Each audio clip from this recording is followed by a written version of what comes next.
Hello everybody, and I'm going to take you guys through today the 2022 Etowah Mud Swap here in beautiful Cartersville, Georgia. It's a tournament held by Sam Barfield at both Etowah and Deerfield. I have a beautiful setup here out into the main shelter with some of the greatest amenities you'll ever see from a smaller tournament. Walking through the big Etowah Disc Golf Arch, see people getting set up bright and early. And there's the man himself, Mr. Barfield, ready to greet players and get things kicked off. See Barbara and some other family members over there checking people in. And everybody's excited for what will inevitably be a great day of doubles out here. Really, really cool setup. He's got the fruit and everything ready for players to get their day started on the right note.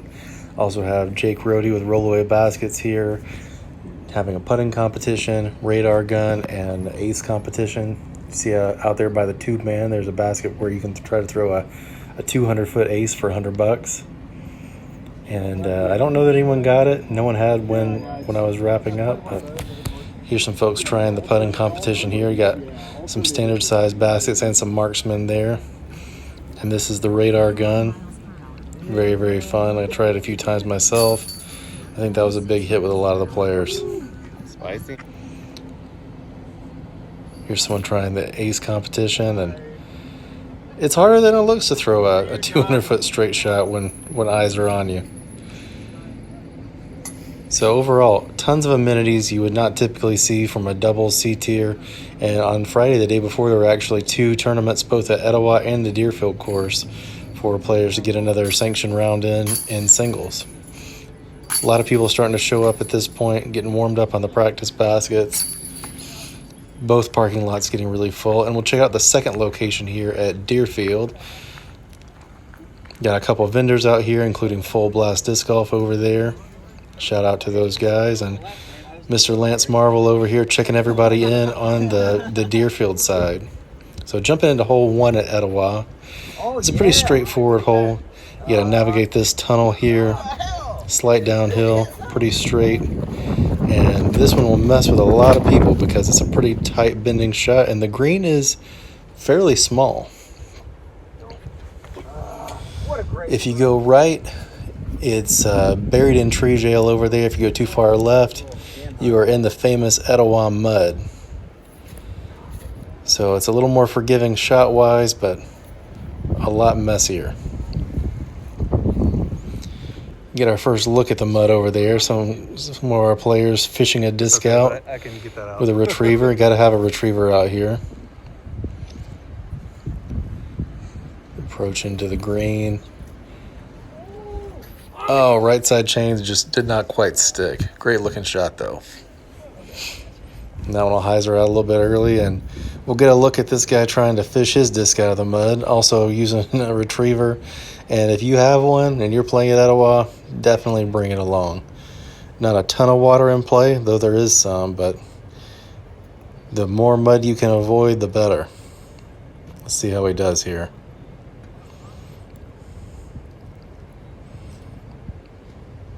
Like a pro.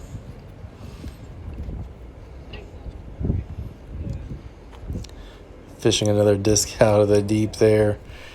And on hole 2, it's a shorter shot, right at 200 feet, I believe. Got a slow-mo on this one because this flex forehand was just gorgeous. I think he said that was a motion, and he flexed it over real nice through those wide trees on the outside, and it whipped back beautifully. So you can either do something like that or throw a stable to understable slow disc through the V in the trees on the right. You got water that's casual running right along the side, and these rocks up on the right, so it's one of the shorter holes, but these guys have got their shoes wrecked already. And have another mud recovery here on hole 2. See how he navigates these tree branches to get his disc out. Looking good so far.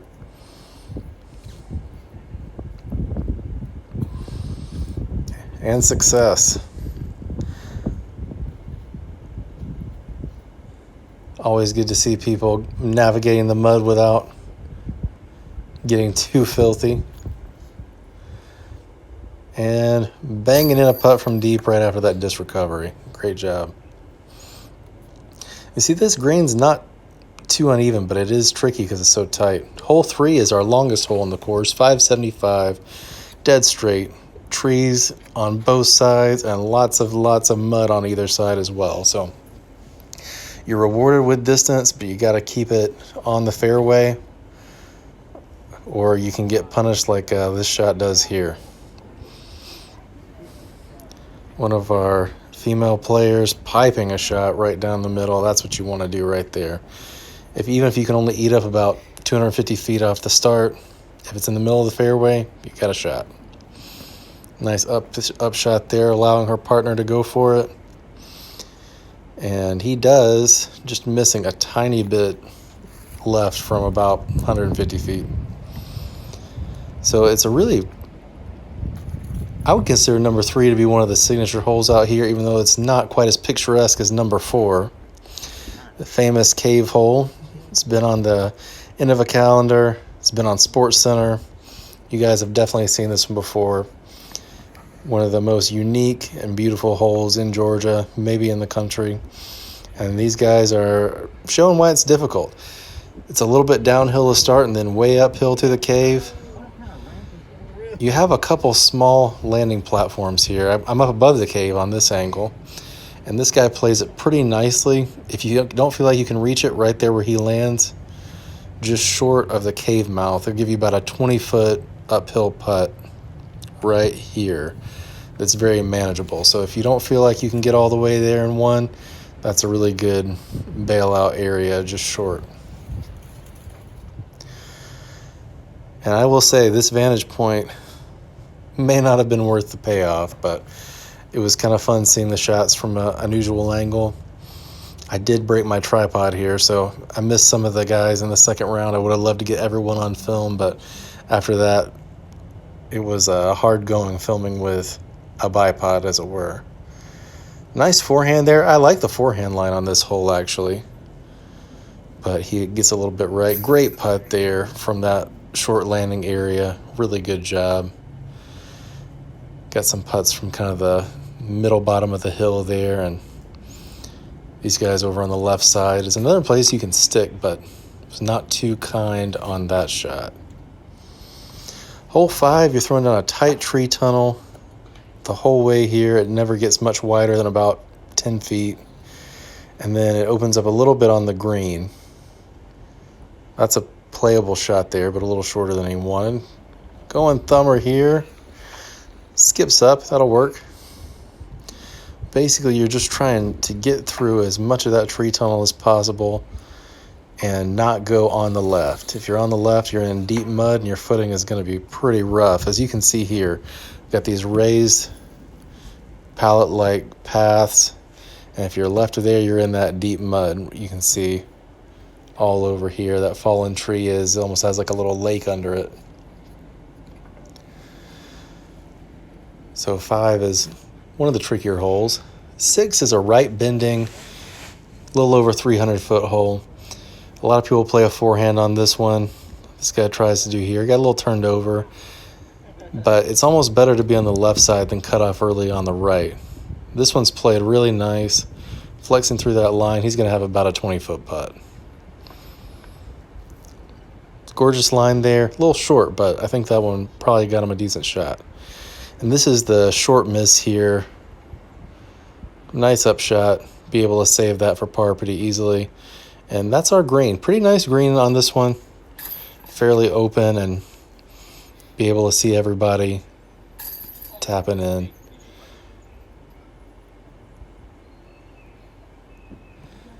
Yeah, this one is not as tricky as some of the other greens out there. It does have a little bit of water long. You see it right here on the shot to 7, though. 7 is either Anheuser backhand or a forehand that you get high, as he just misses those chains on the right side. A little bit of water. You got this hill that I'm up on the side. Slight elevated basket, but not really. Hole 8, you're throwing way up the hill. It's listed as 165, but it's more like 200. And the elevation is sharp on this one. These guys are playing the backhand hyzer route up the right gap and go with a flex forehand here. That's looking pretty good, but he clips a tree. Going with the outside gap of the forehand, that can work too. And this green is steep and can mess a lot of people up, so that's a nice putt there. It gets in people's heads, and you end up with a lot of putts like this where you're just trying to hope it doesn't roll down the hill. And I've seen it happen, and it can be heartbreaking. Number 9, you're throwing down this hill, across the valley, onto a small landing area, and that was a great shot. He lands just short of the green, and the basket is just to my left, so that team will have a putt. On this one, you just don't want to clip a tree early because it'll roll down to the bottom of that hill, and the tree jail down there is legit. So if you miss on the left side, not too bad. It'll be tricky, but you can get up and down. On number 10, you're throwing up this alleyway, just like that guy's doing there on the forehand side. There's also a backhand route to the left over here by where Coy Brackett's taking his upshot from. And not quite the result he wanted, but that's not a bad place to be. Got a hill behind the green, so you can pretty much go for it. Nice putt there. And great putt there from deep. 11 is only 185, but it's just sharp downhill with a small green. These guys are going with like the jump putt down the left side gap. You can also play a backhand hyzer around the right side here like this guy's trying to do. It doesn't get quite wide enough. You need it pretty wide with an overstable disc. Or there's a hook thumber route that you can take on the inside also that I've seen work pretty well. But the landing area is tight, and there's a lot of OB in the parking lot long, and a lot of trees in the way if you go long. So almost something like this where you're a little clipped off isn't so bad. You can get a 3 from there. This is our landing area. You can see it's pretty tight. A lot of trees right behind the green. And then the creek down there and all of that pavement are out of bounds. So you want to stick it on this green even though it's only about 25 feet deep. And this is 11A. It plays from the normal 12 long tee pad to this basket down here, but the edge of the woods, all the pavement's OB. These guys missed the OB, but just a little bit long, so they're having a little bit of hard time with those putts. But they're giving it some valiant efforts from just outside the circle. 12 is a hole that a lot of people have some problems with because it has OB and a creek all along the right. See that? Those studs there. This guy was not afraid. He went for it, but there's a little bit of headwind coming down the road, and his disc turned over and did not want to come back. So a lot of people that get intimidated for it end up going for this route where they kind of bury it into the side of the hill and pitch up and try to get a 3.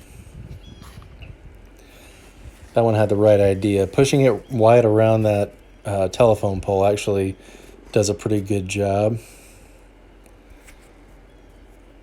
Thought we'd get some from another angle as well. Going with a forehand line. Brave man right there. Spins it up on the road. He should get up and down pretty easy for a 3 from there. And we have splashdown. Retriever's out again. Scoops it out like a pro. Making it look easy. The 13's a little short, bending anhyzer shot, but it's got a really uneven green. Sorry for the lens flare. You can't see it too well, but it throws across a creek. And if you don't make it across the creek, there's a drop zone down there. And there is massive roll-away potential if you clip a tree or just don't get it flat on your landing. These guys, for the most part, managed it pretty well, even though some of them landed to the left near the bridge. But for a shorter hole, it is definitely one of the trickier ones. At 14, you throw through this tree gap across the bridge. Creek is OB as well as OB long on the pavement. He gets that forehand across there pretty nicely. A little slip on the backhand, but he's safe on the other side. Should be able to get up and down for easy 3 from there. I like the forehand line here. There's also a wide backhand line that I don't think anyone on this card ended up taking that I've seen have some success with. Nice upshot there. A little hot. Really nice upshot on that one. She gave that one a legit run. And there's that left side gap. You see this guy shooting through right there. And looks like he'll have a pretty good putt there for not making it across the creek on their first throw. Both of these players are putting it right up there near the basket, giving themselves a good chance for a par. 15 is a tricky one because you have the OB road on the right, and then you also have this big ditch that's very wooded and rocky on the left. So you want to keep it straight. There is a bailout area across the road. It doesn't play OB as road and beyond. It plays like a creek. So if you're on pavement, you're out of bounds, but if you're across it and in the grass, you're safe. I do like this line here, going wide around the power pole, skipping off the road. He was a little bit short of the circle, but not too bad. Give himself a putt. And see, there's someone that's using that bailout area on the right to give themselves a decent approach into this elevated pyramid basket. It's not too elevated, but enough to give you pause. 16 is pretty gentle hyzer, but you need to get it to skip hard, but not too hard, because that ditch from the last hole continues on around there. That's a good looking shot. Skipping right into there. He's probably circle's edge. And you've got these low-hanging branches that could really mess with a shot if you try to go too high. So you can't spike hyzer it Eagle McMahon style. You got to stay low, play some skip, and be smart with your landing area. The two main misses on this one are clipping an early tree or trying to go too high and going down in the ditch on the left. 17's a big hyzer across the road. Road is out of bounds, of course, and you're going to this basket just behind those rocks. I think that was one of the better shots. Yeah, so he's just outside the circle near the 18 tee pad. Forgive my camera work here. I'm still learning to do the disc track in the air, but that one was a scud. He parked it. Great shot there. Making it look easy. And this one's sawed off in the woods, and it's not really terrible getting in there. You can still have an anhyzer line out to the basket, but you kind of take away your chance for a two if you're short in that area. You have to keep it fairly low, so there's not much of a way to get a throw in from there. And that one came out great, but he just a little bit too inside. On 18 is our second par 4. Similar to 3, where you have to keep it low. But with this one, it's short enough you can go for it. There are going to be some 2s on this one throughout the day, but not as common as you would think for a softer par 4 because of the tighter trees. That big leaning tree on the right keeps things interesting, and there's heavy mud all down the left side and a big fallen tree right about where this guy's disc is landing here that can mess with you as well. Almost get decapitated by a Discraft Heath there, but he bounces back in the fairway. The forehand route's a popular one here because the left side's a little more open. He hangs that one into the tree a little bit, but I don't think that's a bad play. I think that's Joseph Greenwood throwing that one. He got down probably just short of circle 2. There's some more of that signature Etowah Mud, fresh delivery for the Mud Swap this year, and nice putt there on 18. These guys got up and down, making it look good. I know at least 2 of those guys got a 3, so that's a good one. 19 is one of the newest holes here. You're shooting over towards the road. Road's out of bounds, and it's kind of an anhyzer or forehand where you're coming into that green. The green is big, but it's not too deep because of the road curving around behind it. I almost think it's better to miss on the roadside. Great putt there than it is to be clipped off in the woods, though. That's almost an auto bogey if you're down in there. And 20 is one of our newer holes, kind of a new signature hole. You're thrown to this ring of channel markers and buoys and stuff that the Corps of Engineers has provided. If you're not inside the ring, you miss the island and you have to throw from the drop zone. These guys making the island, making it look good. Nice putt there. And nice lefty putt there. Got a couple of his good putts on. Got to run it down. And that is the course at Etowah. take a look at Chef Heiser's Cafe here. How many tournaments have a professional chef cooking up lunch for everybody? Great looking setup here. What's on the menu, Chef? We got pork sandwiches, chicken sandwiches. I have a couple hot dogs. Ready to eat? How's lunch, Sam? Very good. From Chef Heiser's Chef Heiser's Cafe There you go. With the chicken or the pork? with the pork. And the slaw, either mayonnaise or vinegar. Very good. So part of the mud swap is a swap meet. So you see everyone sitting down here starting to enjoy their lunch, and people as they finish their round setting up some stuff they're looking to sell or trade. Everybody playing the games at the gap, trying to see if they can throw this ace here. This guy actually got reasonably close, but no one that I know had hit the ace yet. Had to give it a shot myself and just missed, but we'll leave you here with the swap meet, winding up everything at Etowah, people buying and selling, trading disc, and honestly one of the coolest, most interesting tournaments that you will see for a smaller C tier especially, but still well over 100 people playing both days, tons of vendors, tons of people interacting, and a great time had by all. Thanks for watching.